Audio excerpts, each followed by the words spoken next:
Alors pour cela, nous allons créer une application formulaire sur Voltap qui, une fois complétée, rajoutera une ligne dans la base de données Notion, la table Notion. Nous allons avoir besoin de 3 choses. D'un compte sur editor.voltap.tech, puis vous pourrez créer un nouveau projet d'application pour arriver sur un écran comme le mien. Vous aurez besoin également d'un compte sur make.com, donc l'outil d'automatisation, et d'un compte sur notion.so, donc Notion qui permet de créer cette base de données. Et donc, quand vous aurez vos 3 comptes créés, n'hésitez pas à les placer dans 3 onglets, comme ici, pour mieux voir leur effet l'un sur l'autre. La première étape est de se rendre dans Notion. Il faut cliquer sur « Ajouter une nouvelle page » (Add a page) dans le menu de gauche, puis sur « Table », donc tableur, et enfin « New Database », nouvelle base de données, pour créer une nouvelle base de données. Ici, c'est très important de donner un titre à la base de données pour que nous puissions la retrouver plus tard dans l'outil Make. Dans cet exemple, je vais l'appeler « Démo Voltap Notion ». On fait simple. Ensuite, nous allons modifier notre table pour avoir un formulaire, pour s'inscrire à une newsletter, par exemple. Nous aurons besoin donc d'un nom, d'un prénom et d'un email. Je renomme la première colonne « Name » en « First Name », puisque c'est le prénom que je récupérerai. La deuxième colonne, qui s'appelle « Tags », je vais la renommer en « Last Name ». Et le type de « Last Name », il doit être changé, puisque ce n'est pas le bon format de données qui est attendu, puisque nous attendons une donnée sous format de texte. Donc on la change à texte. Ensuite, nous allons ajouter une dernière colonne qui sera l'email, qui aura un type également texte.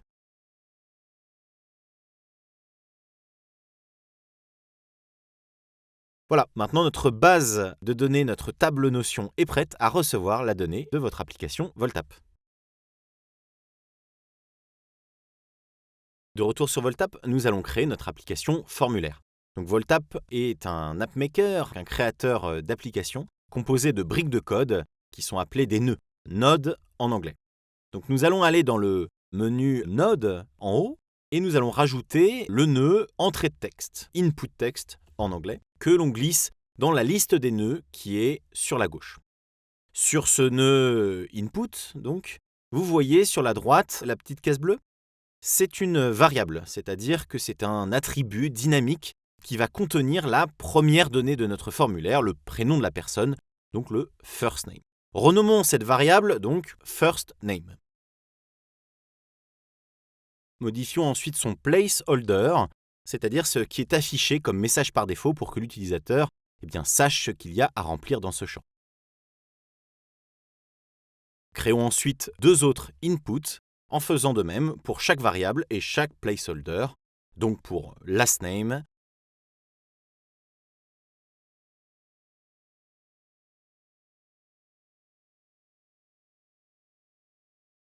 et pour email.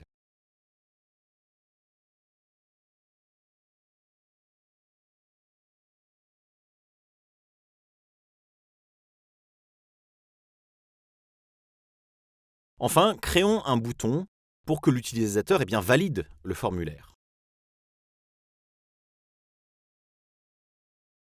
Plaçons-le à la fin de la liste des nœuds sur la gauche. Changeons ensuite son texte pour soumettre le formulaire. On va écrire donc « Submit form » en anglais. Voilà, ensuite on peut sauvegarder notre projet. On a fait notre app. Parlons maintenant de l'organisation des variables dans votre app Voltap. En cliquant dans le premier input, puis en allant dans le menu « Variables », donc en haut, on voit la variable « First Name » qui est liée à ce nœud.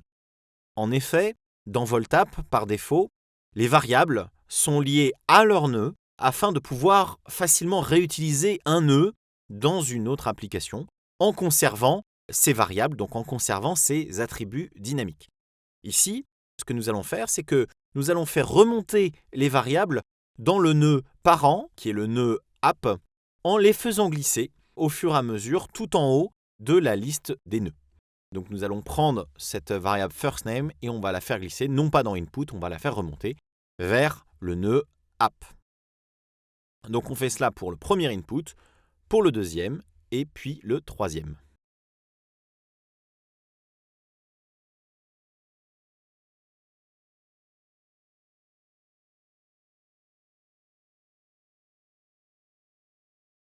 Nous codons maintenant visuellement le comportement du bouton lorsqu'on clique dessus. Pour ce faire, cliquons dessus, puis passons en mode graphe en cliquant sur l'icône graphe qui est en haut. Rajoutons le tout premier bloc qui est toujours un bloc événement.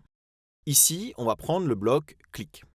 Nous allons ensuite créer une requête HTTP que l'on va envoyer à Make. Alors, une requête HTTP, c'est quoi? C'est un petit peu comme aller à un guichet. Quand on fait un travail administratif, par exemple, on a besoin d'identifier le comptoir vers lequel on veut se rendre avec un numéro spécial de comptoir. Et c'est ce numéro d'identification que l'on va chercher, sauf que là, au lieu d'être un numéro, c'est un lien. C'est une URL, finalement, qui attend un petit peu vos requêtes, comme la personne au guichet attend la requête que vous allez lui demander. Étendons maintenant la petite flèche à droite du bloc clic pour créer le prochain bloc. Vous l'aurez deviné, c'est le bloc HTTP request. L'URL d'identification nous sera fournie par Make plus tard. Il faut d'abord définir la méthode de la requête. Donc ici, après avoir cliqué sur le bloc HTTP request, nous allons choisir POST. POST, c'est ce qui permet d'envoyer de la donnée. D'autres types de requêtes existent, d'autres méthodes, comme par exemple GET, qui nous aurait permis de recevoir de la donnée. Ensuite, il faut définir le modèle de données de la requête. Ici, il s'agit d'un paquet que l'on appelle objet, qui va contenir 3 données. Objet étant déjà sélectionné comme vous pouvez le voir sur la droite, créons ces 3 données. D'abord firstName, puis lastName, puis email. Il faut maintenant indiquer au bloc d'où vont venir ces 3 données, d'où va venir cet objet composé de 3 données. Dans Voltap, pour définir visuellement l'attribut d'un bloc, on va pouvoir prendre sur ce bloc le petit point qui concerne cet attribut et on va pouvoir l'étendre pour sélectionner un autre bloc qui va nous permettre tout simplement de choisir l'origine de cette donnée. Donc là, on va étendre le point data et on va choisir le bloc structuré un objet. En cliquant sur ce bloc, on aurait pu simplement rentrer les données à la main. Mais ce n'est pas très utile. Rendons la chose un peu plus intelligente en connectant chaque variable correspondante grâce à la petite icône de lien que vous voyez sur la droite de ces attributs. Donc on va connecter la première donnée firstName à la variable firstName, lastName à lastName, et enfin email à email.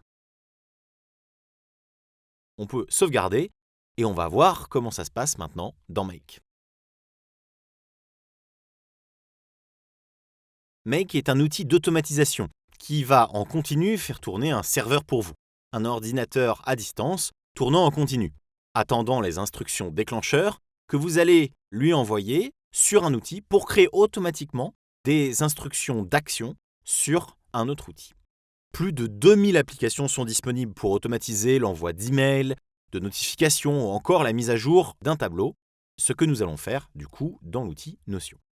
Donc maintenant, allons dans l'icône Scénario, celle qui est en forme de graphe, sur la gauche et appuyons sur le bouton Créer un scénario. Un scénario dans Notion est comme un graphe dans Voltap, c'est-à-dire de gauche à droite. Choisissons maintenant l'instruction déclencheuse, c'est le fameux webhook. Le webhook, c'est donc un format pour recevoir des requêtes HTTP. De nombreux outils proposent des webhooks, d'ailleurs, ce qui vous permet de connecter directement Voltap dessus. Créons maintenant un custom webhook, donc un webhook personnalisé, puis créons-en un nouveau donc en cliquant sur Ajouter, donc Add. Laissons le titre par défaut, puis cliquons sur Sauvegarder.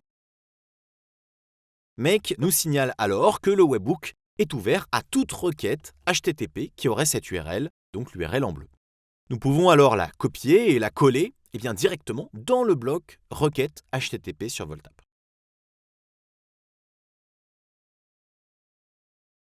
Voyons si ça marche en testant l'application, tout simplement en cliquant sur le bouton Preview en haut. Mettons des informations de test pour essayer, puis cliquons sur Submit Form. Maintenant, on retourne dans Make et il a bien reçu nos données qu'il a comprises. Le webhook est terminé. Cliquons donc sur OK pour le fermer. Cliquons sur Add Another Module pour choisir l'outil Notion et y sélectionner les instructions d'action que nous voulons dans cet outil. Là, on y voit de nombreuses possibilités. Ce qui nous intéresse, c'est de créer une ligne dans une base de données, donc nous allons choisir Create a Database Item. On doit se connecter à notre Notion maintenant. Cliquons donc sur Add et choisissons Notion publique, que l'on pourrait renommer, et cliquons sur Save. Une fenêtre s'ouvre pour que notre Notion autorise Make à s'y connecter. Cliquons sur Select Pages et choisissons la nouvelle page que nous avons précédemment créée, puis cliquons sur Allow Access, autoriser les accès. La page de Notion pouvant être constituée de plusieurs bases de données, nous devons lui indiquer l'ID, donc l'identificateur, de la base de données concernée. Copions le nom, donc Demo Voltap Notion, qui est le nom de la base, puis collons-le dans Make pour ensuite rechercher cette base de données en cliquant sur Search. Et là, hop, Make trouve alors automatiquement son ID, son identifiant. Apparaissent également les 3 colonnes de notre base de données que nous avons précédemment créée. Cliquons dans la première case First Name, donc la première colonne, pour voir quelles données du webhook déclencheur nous pouvons lui assigner. Faisons glisser donc la donnée First Name de ce premier module déclencheur dans la case de ce module d'action, donc à First Name. Faisons de même pour Last Name et pour Email.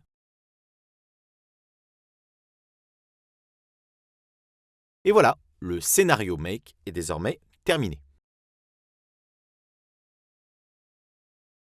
Testons maintenant notre scénario Make en cliquant en bas à gauche sur Run Once, lancer une seule fois.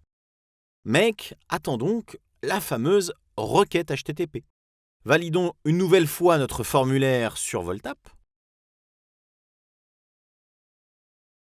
Et là, qu'est-ce que vous voyez dans Make? Le déclencheur webhook et l'action Notion sont passés en vert. Le scénario a fonctionné. En effet, en bas à droite, on peut voir le log historique des instructions qui s'est rempli. Enfin, allons sur Notion et là, tada, magie, une nouvelle ligne de la base de données a été créée. Maintenant que notre test est un succès, activons ce scénario dans Make pour toutes les futures requêtes en cliquant sur le bouton Run.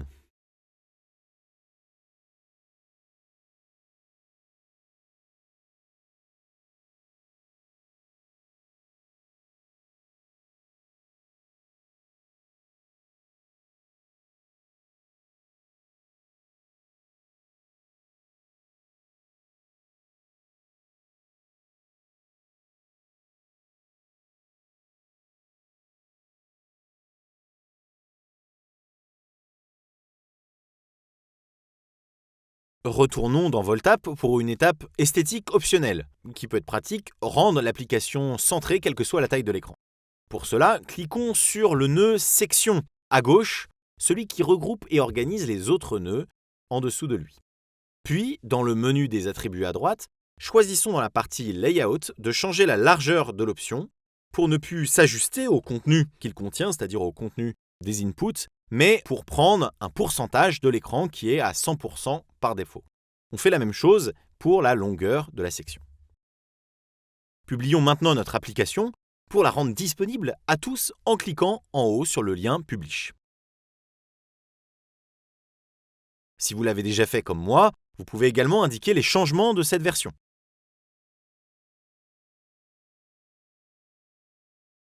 Un lien est alors généré, cliquons dessus et accédons comme tout le monde à l'application de formulaire. Rentrons d'autres informations telles que un nouvel utilisateur, donc prénom, nom, email, et validons le formulaire. Revenons sur Notion. Ça y est, l'app Voltapp est bien connectée à Notion. Nous avons réussi. Nous avons créé une application en no-code connectée à Notion. Avec Voltapp, vous pouvez créer n'importe quelle interface pour envoyer et récupérer autant de données à Notion que vous le souhaitez.